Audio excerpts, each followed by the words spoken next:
ഇട്ടിരിക്കുന്ന വസ്ത്രം ഊരിയിട്ട് ഉമ്മയുടെ കയ്യിൽ കൊണ്ട് കൊടുത്തിട്ട് പറയുകയാ, ഇതും നിങ്ങളുടെ സമ്പത്താ ഉമ്മ, ഇതും നിങ്ങളുടെ സമ്പത്താ ഉമ്മ.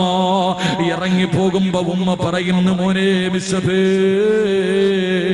നീ നശിച്ചു പോകട്ടടാ, നീ മുടിഞ്ഞു പോകട്ടടാ, നീ എന്നെ ഉമ്മായും നീ ഒരിക്കൽ പോലും നീ എന്നെ ഉമ്മ എന്ന് വിളിക്കല്ലേ.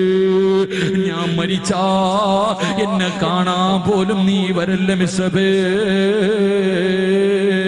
ഉമ്മ വീടിനകത്ത് നിന്ന് ആട്ടിയിറക്കുകയാ. മിസ്സബെന്ന് പറയുന്ന ചെറുപ്പക്കാർ ഇലാ ഹദറത്തി റസൂലില്ലാഹ്, അല്ലാഹുവിന്റെ റസൂലിന്റെ മുന്നിലേക്ക് കടന്നു വരുമ്പോ, എന്റെ പ്രിയമുള്ളവരെ, 62 സ്ഥലങ്ങൾ കീറിയിട്ട് തച്ചു വെച്ചിരിക്കുന്ന ഒരു വസ്ത്രം ധരിച്ചാട് സ്വർണത്തിന്റെ വസ്ത്രം ധരിച്ചു നടന്ന ചെറുപ്പക്കാരൻ കടന്നു വരുന്നത്. അല്ലാഹുവിന്റെ റസൂൽ ചോദിക്കുന്നു, മിസ്സഫേ,